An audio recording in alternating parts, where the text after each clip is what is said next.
ఇందాక చెప్పాను మీకు అన్ని ఫుల్ డెవలప్మెంట్ చేయాలంటే 3,00,000 కోట్లు కావాలని చెప్పాను కదా. ఇవన్నీ 100 స్కూళ్ళకి 20,000 కోట్ల రూపాయలు వీళ్ళు అంటే పెట్టుకున్నారు. ఆల్రెడీ ఎగ్జిస్టింగ్ కొంత ఇన్ఫ్రాస్ట్రక్చర్ ఉంది కదా, స్కూల్ బిల్డింగ్స్ అవి ఉన్నాయి కొంత. సరిపోవు. ఎందుకు సరిపోవు అంటే మీకు సింగిల్ రూమ్ స్కూల్స్ ఉన్నాయి. అక్కడ ఇంకా 4 రూమ్లు కట్టాలి. డబుల్ రూమ్ స్కూల్స్ ఉన్నవి, ఇంకొక అక్కడ 4 రూమ్లు కట్టాలి. సో అట్లాగే మనకి అసలు చాలా ల్యాబొరేటరీస్ లేవు, లైబ్రరీ లేదు, సో మరుగుదొడ్లు లేవు, సో కాంపౌండ్ వాల్స్ లేవు, సో సేఫ్టీ సెక్యూరిటీ లేదు, ఇట్లా చాలా ఉన్నాయి చెప్పాలనుకుంటే. కానీ ఒక్కటే స్కూల్ కు 200 కోట్లు ఖర్చు అవసరమా మీ ఉద్దేశంలో? ఒక్కటే స్కూల్ కు 200 కోట్లు అవసరం లేదు. మరి ఎందుకు? అదంతా కాంట్రాక్టర్లు, కమిషన్లు వాళ్ళకే. అది మేము రికమెండ్ చేయలేదు. సో మరి గవర్నమెంట్ అది చేస్తుంది, ఆల్రెడీ ఇనాగ్రేట్ చేశారు 100 చోట్ల వాటి స్టార్ట్ కూడా చేస్తుంది. గవర్నమెంట్ చేస్తుంది, మేము కమిషన్ లో నేను చెప్పలే కదా. That question should not be asked to me. But simultaneous గా అది కూడా జరుగుతుంది, దాన్ని మీరు ఎందుకు ఆపోజ్ చేయట్లేదు? అది అవసరం లేదు. నేను పబ్లిక్ స్కూల్ కాన్సెప్ట్ తో నేను ఓకే చేస్తాను, ఎందుకంటే 15 కోట్ల ఖర్చు ఎంత అవుతుంది? అంతే 15 కోట్లు ఐ విల్ అగ్రీ. బట్ 200 కోట్లు ఒకటే స్కూల్లో ఉండి దానిలో 2,000 మంది పిల్లలు చదివితే, ఇక్కడేమో లక్షలాది మంది పిల్లలు 16-17 లక్షల మంది ప్రభుత్వ స్కూల్లో ఉన్నారు. వాళ్ళందరికీ ఎంత? 2,000 ఇంటూ 100 అన్న 2 లక్షలకు మించి కేటర్ కాదు. సేమ్ మీరు అన్న గురుకులాలు 10%, ఇదైతే 2-3% కూడా కేటర్ కాదు. ఖర్చేమో మీరు 200 ఇంటూ 100 20,000 కోట్ల వరకు అవుతుంది. ఇష్యూనే చాలా మంది మాట్లాడుకుంటున్నారు దీని గురించి. సో అందుకని మేమేం సపోర్ట్ చేయలేదు దీన్ని. కమిషన్ దీని గురించి మేమేం చెప్పలేదు. అంటే ముఖ్యమంత్రితో కానీ మిగతా వాళ్ళతో డిస్కషన్ జరగలేదు. చాలా ఇంపార్టెంట్, ఎందుకంటే 20,000 కోట్లు ఖర్చు పెడుతున్నప్పుడు విద్యా కమిషన్ వేసినప్పుడు నిర్ణయం అయిపోయింది. కమిషన్ రాకముందే నిర్ణయం అయిపోయింది అది. సో దే వెంట్ అహెడ్, ఆ ముందుకు వెళ్ళిపోయారు వాళ్ళు. అంటే అది జరుగుతుంది. మేము ఒక్క నిమిషము, మేము కొత్తగా ఏం రికమెండేషన్ చేశామంటే, కొత్తగా గురుకులాలు కట్టకండి అని రికమెండ్ చేశాం. ఫర్దర్ గురుకులాలు యాడ్ చేయకండి, అది సొల్యూషన్ కాదు అని రికమెండ్ చేశాం క్లియర్ గా మా రిపోర్ట్ లో ఉంది. కానీ గురుకులాలు సక్సెస్ ఫార్ములా అని అంటున్నారు, గురుకులాలను అసలు చేయొద్దు అంటారు. అరే మీరు తెలంగాణ పబ్లిక్ స్కూల్ లాంటి స్కూల్ లేకపోవడం వలన సక్సెస్ అవుతున్నవి. తెలంగాణ పబ్లిక్ స్కూల్ లాంటి నాన్ రెసిడెన్షియల్ స్కూల్స్ పెట్టగలిగితే మీకు గురుకులాలు అవసరం లేదు అని అంటున్నాను, గట్టిగా అంటున్నాను. మీరు ఎందుకు నాన్ రెసిడెన్షియల్ విద్యా విధానం మీద స్ట్రెస్ చేసి చెప్తున్నారు? తల్లిదండ్రులకి పిల్లలకి దూరం అవుతుందా, లేకపోతే రీజన్ ఏంటంటారు? చాలా రీజన్స్ ఉన్నాయి అందులో, చాలా రీజన్స్ ఉన్నవి. ఒక స్టేట్ ఎగ్జాంపుల్ ఏంటంటే, మనకు ఈ స్కూల్ ఎడ్యుకేషన్ సంబంధించి 1000 సంవత్సరాల అనుభవం ఉంది. అంటే 1000 సంవత్సరాలు ప్రపంచంలో ఇలాంటి అనుభవం ఉంది. సో పిల్లలకి హక్కులు ఉంటవి, పిల్లలకి కొన్ని రైట్స్ ఉంటవి. సో పిల్లల తల్లిదండ్రుల దగ్గర పెరగడం అనేది సహజమైనటువంటి పెరగడము. అంతేగాని ఒక ఆర్టిఫిషియల్ సిచ్యువేషన్ లో గురుకులాలు పెరగడం కరెక్ట్ కాదు. ఇందాక మీరే చెప్పారు, గురుకులాలు అంతో ఇంతో నాణ్యమైన దొరుకుతుంది కాబట్టి అక్కడికి పంపిస్తున్నారు తప్ప, సో లోకల్ గానే ఉన్నటువంటి ఇలాంటి non residential schools, semi residential schools పెట్టగలిగితే గురుకులాలకు పంపించారు తల్లిదండ్రులు అని నేను చెప్తున్నాను రిపీటెడ్ గా. అది కరెక్ట్ కూడా కాదు అని చెప్తున్నాను. చాలా స్పష్టంగా మేము దీంట్లో చెప్పాము, మేము మా రిపోర్ట్లో చెప్పాము. సో ఫర్దర్ గురుకులాస్ యాడ్ చేయకండి అని చెప్పాము. ఇప్పుడు కూడా మీ ద్వారా కూడా మళ్ళీ ఒకసారి ప్రజలందరూ కూడా చెప్తున్నాను, ఇది కరెక్ట్ సొల్యూషన్ కాదు అని. ఎందుకంటే పిల్లలు అబ్యూజ్ అవుతున్నారు, చాలా మంది పిల్లలు అబ్యూజ్ అవుతున్నారు. పెద్ద పిల్లలు చిన్నపిల్లల్ని అబ్యూజ్ చేస్తున్నారు, పెద్ద పిల్లలు చిన్నపిల్లల్ని కొడుతున్నారు, పెద్ద పిల్లలు చిన్నపిల్లల్ని చాలా ఎక్స్ప్లాయిట్ చేస్తున్నారు, అట్లాగే టీచర్స్ ఎక్స్ప్లాయిట్ చేస్తున్నారు. చాలా జరుగుతున్నాయి గురుకులాల్లో, చాలా తెలియని విషయాలు జరుగుతున్నాయి. అది కరెక్ట్ కాదు అని మేము కుండ బద్దలు కొట్టినట్టు చెప్తున్నాం. ఇప్పుడు కూడా కమిషన్ రిపోర్ట్ లో కూడా కొద్దిమంది తల్లిదండ్రులు అట్లీస్ట్ వాళ్ళకి ఫుడ్ దొరుకుతుందన్న ఉద్దేశంతో కూడా పెడుతున్నారు. అంటే పిల్లల్ని పోషించడం ఇబ్బంది అనుకున్న వాళ్ళు కూడా, government employees, constables, home guards, వాళ్ళు కూడా గురుకులాలకు ఎందుకు పంపిస్తున్నారు అంటే తిండి లెక్క కాదు. తిండి పెట్టేంత స్తోమత అందరికి ఉంది. వాళ్ళు రూపాయి కిలో బియ్యం వచ్చిన తర్వాత అది పెద్ద విషయమే కాదు. వేజ్ రేట్ కూడా పెరిగినవి పెద్ద విషయమే కాదు. సగటున మనం ఒక్కొక్కరు ఇంట్లో రోజుకి 200 రూపాయలు తాగుతున్నారు, అది విషయం కాదు. విషయం అంతా కూడా ఏంటంటే, ఇక్కడ మనకి లోకల్ గా స్కూల్స్ లేవు సరిగ్గా, కనీసం అక్కడ మంచిగా ఎంతో కొంత నాణ్యమైన విద్య దొరుకుతుంది అనే దాంట్లో పంపిస్తున్నారు. So that is the thing. కానీ గురుకులాల నుంచి ఇప్పుడు అక్కడ మలావత్, పూర్ణ వచ్చారు, అటువంటి వాళ్ళు అది కూడా జరిగింది కదా. చాలా మంది మెడిసిన్ తర్వాత నాన్ రెసిడెన్షియల్ స్కూల్లో మంచిగా గేమ్స్ అండ్ స్పోర్ట్స్ పెడితే ఒలింపిక్స్కి వెళ్తారు. మనకి మనకి మొత్తము ఇక్కడ 85 లక్షల మంది పిల్లలు ఉన్నారా? సో కనీసం గవర్నమెంట్ మీరు 50 లక్షల మంది పిల్లల్ని ఉన్నారనుకుందాం, ఇవన్నీ మంచి స్కూల్స్ పెడితే. సో ఇప్పుడు మేము మార్కెట్లో పెట్టాము, ఒక బ్రహ్మాండమైన బాస్కెట్బాల్ పెట్టాము, బ్రహ్మాండమైన క్రికెట్ పెట్టాము, బ్రహ్మాండమైన ఫుట్బాల్ పెట్టాము, బ్రహ్మాండమైన వాలీబాల్, మన బ్యాడ్మింటన్ పెట్టాము, ఇప్పుడు వాలీబాల్, కబడ్డీ అని పెడుతున్నాం, ఖోఖో పెడుతున్నాం.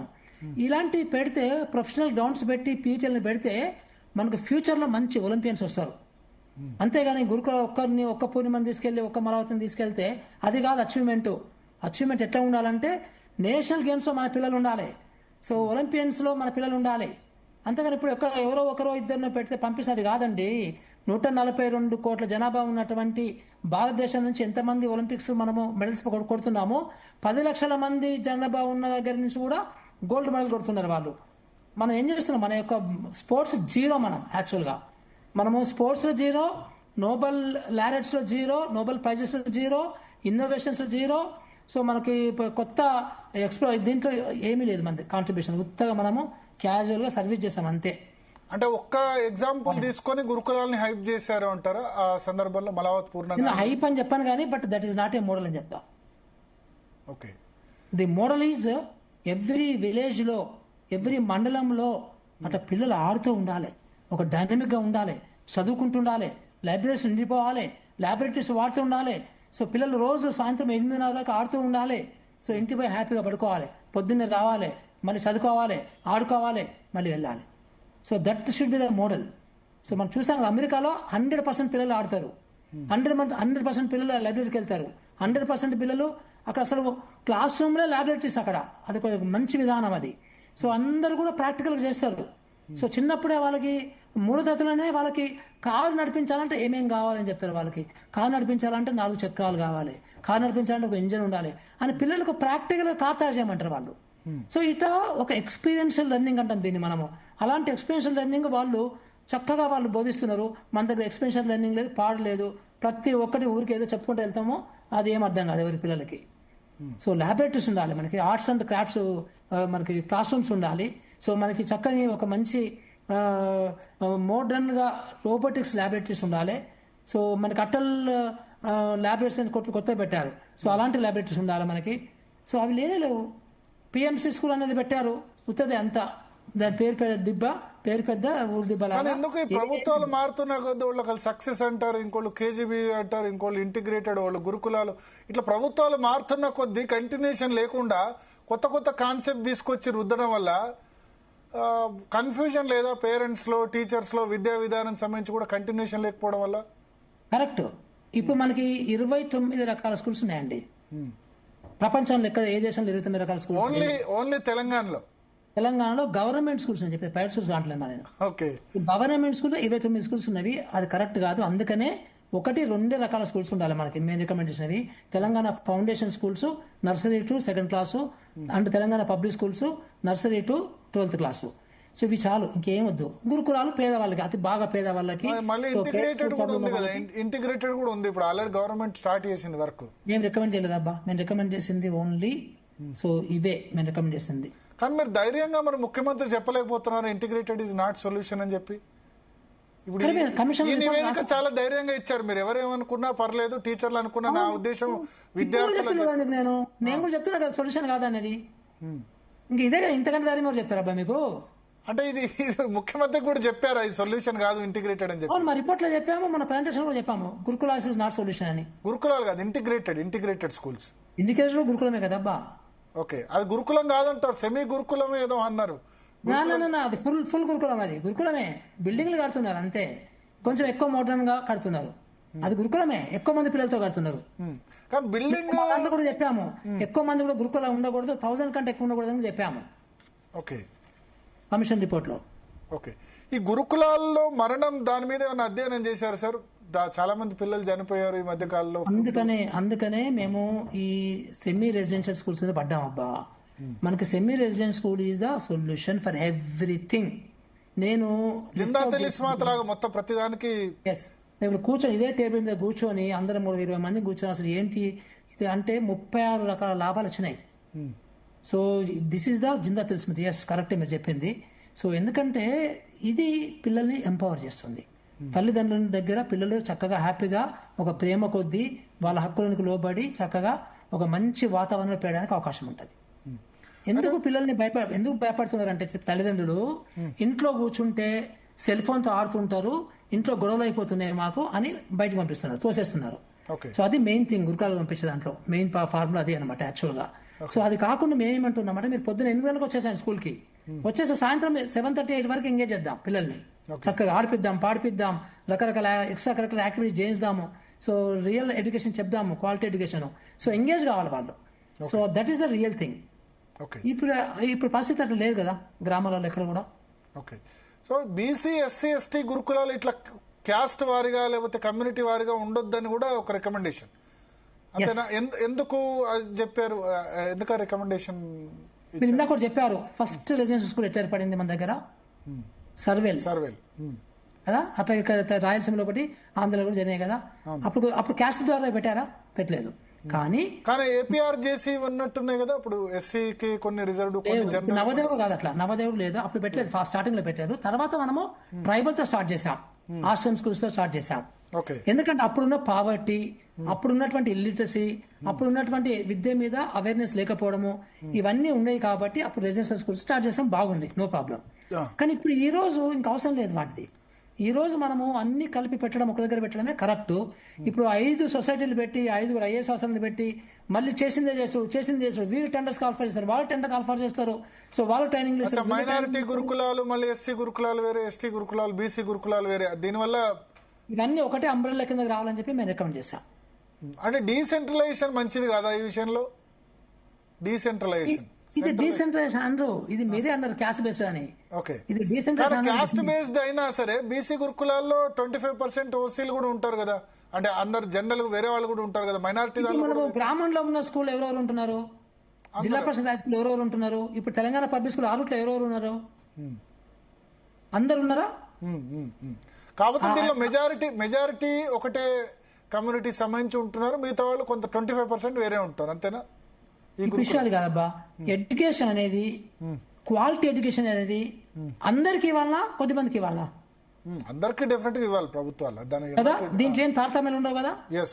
ఎస్సీలకు ఎక్కువ తక్కువ, లేకపోతే ఎస్టీలకు ఎక్కువ తక్కువ, మైనారిటీస్ ఎక్కువ ఉండదు కదా, ఓసీలకు ఎక్కువ తక్కువ ఉండదు కదా. అక్కడ వీకర్ సెక్షన్స్ కి అయితే ఇంకెక్కువ అవకాశాలు కల్పించాలి, ఎన్రోల్మెంట్ లేని చోట అన్నది ఉంటుంది. ఎడ్యుకేషన్ లో అందరికి సుప్రీం ఇవ్వండి అంటున్నాను నేను. Supreme requirements, supreme needs, supreme fill చేయండి అంతా కూడా, మొత్తం కూడా హైయెస్ట్ ఇవ్వండి వాళ్ళకి.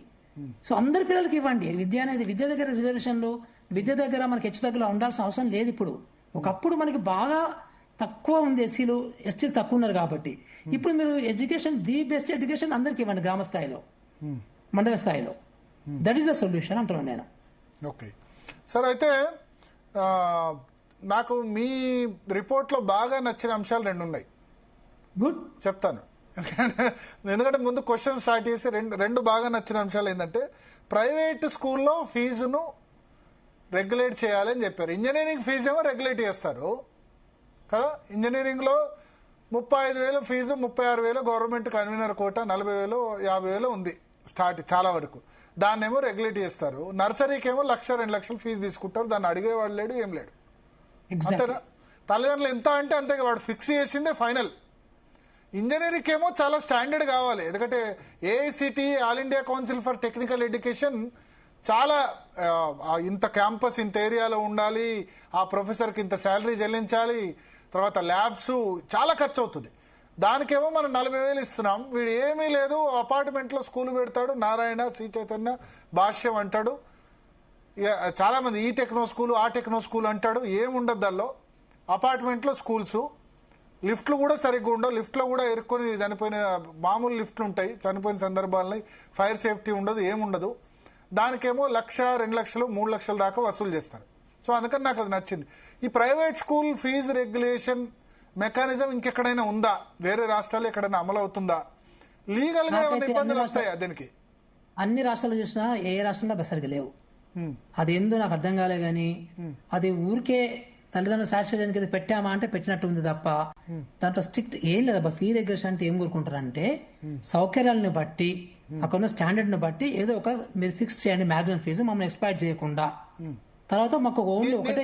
నేను అనుకున్నది ఏంటంటే, ఇంజనీరింగ్ కాలేజీలు అంటే ఒక లిమిట్ ఉంది, 300, 350, 400 కాలేజెస్ ఉంటాయి. కానీ ప్రైవేట్ స్కూల్స్ నెంబర్ ఆఫ్ చాలా ఎక్కువ ఉన్నాయి కదా. వీటన్నిటిని ఈజీగా ఎన్నుంటే ఒక 10,000 స్కూల్స్ అన్నీ ఉంటాయి. 30,000 ప్రభుత్వంలో ఉన్నప్పుడు 11,000 ఉన్నాయి, 11,000 private schools. 11,000 private schools regulate fees ఎట్లా, దీని మెకానిజం ఎట్లా అని ప్రభుత్వాలు ఆలోచించుంటాయి. రెండోది ఏంటంటే నారాయణ, శ్రీ చైతన్య ఇవన్నీ కూడా ప్రభుత్వాలు అందరికి కూడా అన్ని రాజకీయ పార్టీలకు డొనేషన్స్ ఇస్తూ ఉంటాయి. ఎలక్షన్ వచ్చేసరికి వీళ్ళు గుర్తొస్తుంటారు కాబట్టి వాళ్ళు రెగ్యులేట్ చేయొద్దని. నాట్ ఓన్లీ స్కూల్స్, కాలేజెస్ కూడా అంతే. ఇక దానిలో 2 లక్షల మంది చదువుతారు, 1, 2, 1, 1, 2, 2 అని ర్యాంక్స్ అనౌన్స్ చేస్తారు. సో ఇంటర్ ఫెయిల్ అయ్యే వాళ్ళు 50% ఉంటారు. 50% పాస్ పర్సెంటేజ్ ఉంటుంది.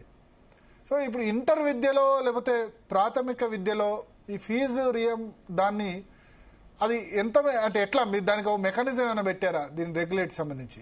మేము ఒక డ్రాఫ్ట్ బిల్ తయారు చేస్తాం డైరెక్ట్గా అసెంబ్లీలో పెట్టుకోవడానికి. సో మేమేం చెప్పిన రికమెండేషన్ ఏంటంటే, మనకి యాక్చువల్గా ఆంధ్రలో తప్పు చేశారు, అన్ని స్కూల్స్ లో 10,000 రూపాయలు పెడితే అది చాలా పిచ్చిగా అనిపించింది అందరికి కూడా.